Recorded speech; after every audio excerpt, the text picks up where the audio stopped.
তো বর্তমান সময়ে আমি একটা সিনেমা দেখলাম, এই সিনেমাটার নাম হচ্ছে উৎসব। আর এই সিনেমাটা উৎসব রাখার কারণ হচ্ছে এই সিনেমাটা উৎসবকে কেন্দ্র করে নির্মাণ করা হয়েছে। যেমন আমাদের বর্তমান সময়ে চলতেছে কুরবানির ঈদের সময়, আর এই সিনেমাটা যে কাজ করেছে মানে সিনেমার ভেতরে যে গল্পটা দেখানো হয়েছে সেই গল্পটা হচ্ছে কুরবানিকে কেন্দ্র করেই। ওকে, তো কুরবানিকে কেন্দ্র করে মনে করেন যে আমাদের ঈদে আমরা যেমন কর্মচারী রয়েছে আমাদের ছুটি থাকে, এর পাশাপাশি আমরা মনে করেন যে কুরবানি করি, উৎসব করি, আনন্দ করি। ওকে, গরিব সুখ দুঃখ সবাই মিশে ভাগাভাগি করে নেই। ওকে, তো যার প্রেক্ষাপটে এই সিনেমাটার নামটা উৎসব রাখা হয়েছে। আর এই সিনেমাটার নামটা কোথাও গিয়ে পারফেক্টভাবে ম্যাচ করেছে সিনেমার যে গল্প বা সিনেমার যে মূল যে থিম, মূল যে কনসেপ্টটা তার সাথে। ওকে, আর এই সিনেমাটা মনে করেন যে সবাই এত ভালো ভালো বলতেছে, এত ভালো ভালো বলতেছে, এত ভালো ভালো বলতেছে যে বলে বোঝানোর মতো না। যার প্রেক্ষাপটে আমি এই সিনেমাটা দেখলাম, সত্যিকার থেকে সিনেমাটা ভালো হয়েছে। তো বিষয়বস্তুগুলো নিয়ে কথা বলবো। ওকে, তো এই সিনেমাটা মনে করেন যে যদি বলতে যাই, মনে করেন যে প্রি প্রোডাকশন বা হচ্ছে এর পাশাপাশি যে সব মনে করেন যে সিনেমাটোগ্রাফি বা কালার গ্রেডিং সহ এখানে মনে করেন ভিএফএক্স বা সিজিআই এর কাজ নাই, তবে এডিটিং এর কাজ প্রচুর রয়েছে, প্রচুর এডিটিং এর কাজ রয়েছে। ওকে, আর তা প্রত্যেকটা কাজই এডিটরে পারফেক্টলি করেছে। ওকে, যদি আমি সিনেমাটার গল্প সম্পর্কে আপনাদের একটু করে ধারণা দেই তাহলে মনে করেন যে এক ব্যক্তি, ওর নাম হচ্ছে জাহাঙ্গীর। ওকে, ওই ব্যক্তির নাম হচ্ছে জাহাঙ্গীর, আর ও খুব খচ্চর, ও খুব বদমাস, ও খুব ইডিয়েট, ও খুব থার্ড ক্লাস, ও খুব বেয়াদব, মানে যত প্রকার জঘন্য তম যে ওয়ার্ডগুলো রয়েছে প্রত্যেকটা ওয়ার্ডেই তার ক্ষেত্রে মনে করেন যে যায়। তাকে যদি আপনি বেয়াদব বলেন সে বেয়াদবের বলতে পারবেন, তাকে বেয়াদব বলাই যায়। বেয়াদব বলার যেসব রিজন থাকার কথা সেই সবই তার মধ্যে রয়েছে।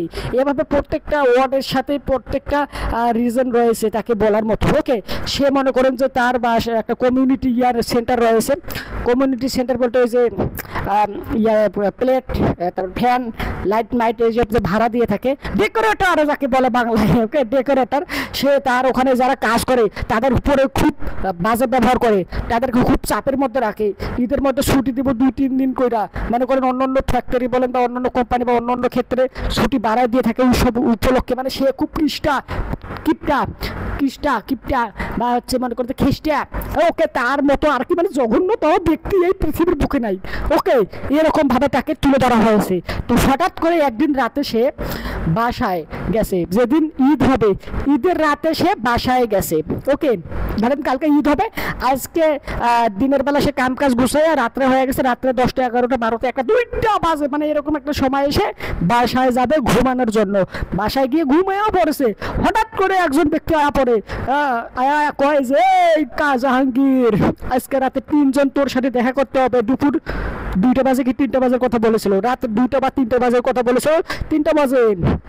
ওকে, আর ওই 3জন তোর জীবনকে বদলাইয়া দিবে। তো ওই কথা বলে ওই ব্যক্তি হাওয়া হয়ে যায়। তখন সে ভাবে যে কি ব্যাপার, কি এই লোকটা কি সত্যি এসেছিল নাকি আমি কোনো স্বপ্ন দেখলাম বা আমার কোনো এটার কোনো আর কি নিজে বুঝে উঠতে পারে না। তো কিছুক্ষণ পর সত্যি সত্যি চঞ্চল চৌধুরী আয়া পড়ে। চঞ্চল চৌধুরী ছিল না এটা, কিন্তু চঞ্চল চৌধুরীর মতো দেখতে, কিন্তু চঞ্চল চৌধুরী না, সে হচ্ছে একটা ভূত।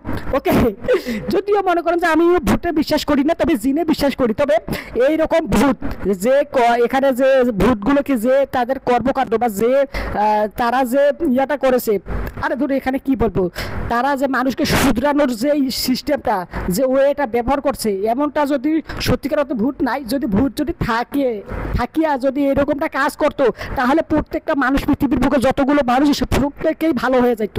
ওকে, প্রত্যেকেই মনে করেন যে সবার সাথে ভালো হবে। এখন যে মনে করেন যে সব মানুষ রয়েছে কৃষ্টা খারাপ, মানে জঘন্যতম ব্যক্তি অনেক অপরাধমূলক কাজ করে থাকে, সেই সব কর্মকাণ্ড হতো না।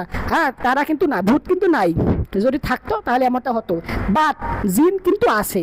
হ্যাঁ, জিন আছে, কিন্তু হালার পোলারা করে আমি প্রকাশ্যে গালি দেই। কারণ কি দেখেন, বেশ কিছু আমি ব্যক্তিগণ দেখেছি নিজ চোখে যে ওরা জিনে ধরে, ওরা কি করে ফ্যানের মধ্যে ঝুলে, তারপর কি বিল্ডিং এর টারের মধ্যে উড়ে, মানে কি করে না করে বিশ্রী কর্মকাণ্ড করে থাকে। আরে ভাই, তুই জিন ঠিক আছে, একটা মানুষকে উপরে তুই আসর করছিস বা ভর করছিস, তুই ওরে দিয়ে নামাজ পড়া, ওরে দিয়ে রোজা রাখা, ওরে দিয়ে ভালো কাজকর্ম করা, ও না ও ওরে দিয়ে আজাইরা কাজ করে। শালা ভাই ইনসুটি দলেরা, আমি প্রকাশ্যে গালি দেই। ওকে, তো আমি এখন যে বিষয়ে কথা বলতে এসেছিলাম সেই বিষয়ে বলি। সেটা হচ্ছে ঠিক তারা এসে থাকে, তার জীবনের যে ভুল ভ্রান্তিগুলো রয়েছে সেগুলো নিজ চোখে দেখায় দেয়। তার জীবনে যে সব বিষয়বস্তু ঘটে এসেছে সেগুলোকে তারা মনে করেন যে মনে করাই দেয় যে এই জায়গায় তুমি ওকে গালিগালাজ করেছিলে, কিন্তু ওই অপরাধটা ও করে নাই, আর অন্য আরেকজন করেছিল, মানে এভাবে তার জীবনে যে ভুল ভ্রান্তিগুলো রয়েছে সেগুলো তাকে তার চোখের সামনে দেখায়, সে তার ভুলটা বুঝতে পারে। তো বেশ কিছু জিনিসপত্র দেখার পরে সে চলে যায়। আর তারপরে আসে জয়া আহসান এসে বাকি মনে করেন তার জীবনের যে বাকি যেসব বিষয়বস্তু রয়েছে সেগুলো এসে দেখায়। ওকে, তো এরপরে আরেকজন আসে, আরেকজন অপু করিম। ওকে, সে এসে তার জীবনের ভুল ভ্রান্তিগুলো যে রয়েছে বা ভবিষ্যৎ যে রয়েছে এগুলো বিষয়বস্তু মিলাইয়া জিলাইয়া দেখাইয়া মনে করেন যে সিনেমাটা আর কি মনে করেন যে খুব ভালোভাবে সে আর কি রিলেট করতে পারে যে মানুষজনের সাথে এরকম খারাপ ব্যবহার করতেছি বা মানুষজনের সাথে কিপটামি করা, অতিরিক্ত কিপটামি করা, যেটা প্রয়োজন, যার সাথে যেরকম দেওয়া প্রয়োজন তার সাথে তেমন দিচ্ছি না, তার থেকে তেমন ব্যবহার করছি না, এই যে ভুলভ্রান্তিগুলো রয়েছে সে শুধরে যায়। পরের দিন সকালে মানে ঈদের দিন রাতে এই ঘটনা ঘটেছে, পরের দিন মনে করেন সকালে মনে করেন ঈদের সময় সে ঈদের নামাজ পড়ে এসে মানে একবারে ভালো হয়ে যায়। একবারে মনে করেন যে হজ করার পরে মানুষ যতটা না ভালো হয়ে যায় তার থেকেও সে বেশি ভালো হয়ে যায় একটা রাতের মধ্যেই। এখন এখানে আবার কিছুটা মানুষজন খারাপ ভাবতে পারে, হ্যাঁ ভাই এমন ব্যক্তি রয়েছে যেগুলো ব্যক্তি হজ করে আসে, ওকে, কিন্তু হজ করে এসেও সে তা আগে যেরকম ছিল সেরকম থেকে যায়। আমি নিজ চোখে দেখেছি, যদি আপনারা প্রমাণ চান আমার লগে দেখা করেন, আমি আপনাদের প্রমাণ করে দেবো যে মানুষ হজ করে আয়াও মনে করেন যে ভালো হয় না, হ্যাঁ, যেরকম ছিল বরং দেখা যায় সেরকমই রয়ে যায়।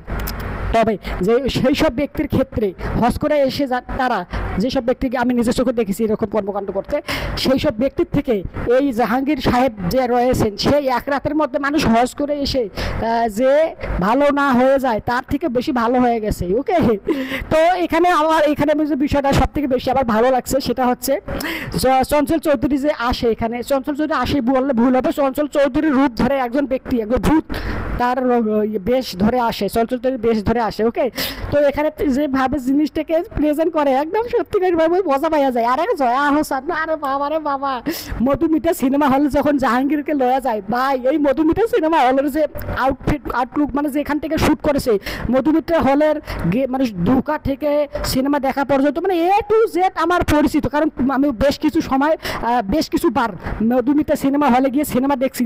আর যার কারণে আমি মনে মনে ভাবি যে বাবা রে বাবা, মানে আমি ওখানে যেখানে দাঁড়ায় ওরা কথা বলতেছে ওখানে আমি বসে ছবি তুলেছি, সাইডে যে সোফা রয়েছে ওখানে বসেছিলাম, চা খেয়েছি, কফি খেয়েছি, ঠান্ডা খেয়েছি, ওখানে ছবি তুলেছি। ওকে, মানে আমার কাছে কেমন যদি একটা ইয়ে লাগছিল, আনন্দ লাগছিল। আরে এই জায়গায় তো আমি গিয়েছিলাম, এই জায়গায় কত ঘুরলাম ফিরলাম, আরে এই জায়গায় এরা শ্যুট করছে, মানে কোথাও গিয়ে আমার একটা আনন্দ, একটা উৎসব, একটা উল্লাস, একটা আমার কাছে মনে হয়েছে, মানে একটা নস্টালজিক ফিল পাইছি। আমার খুব ভালো লাগছে।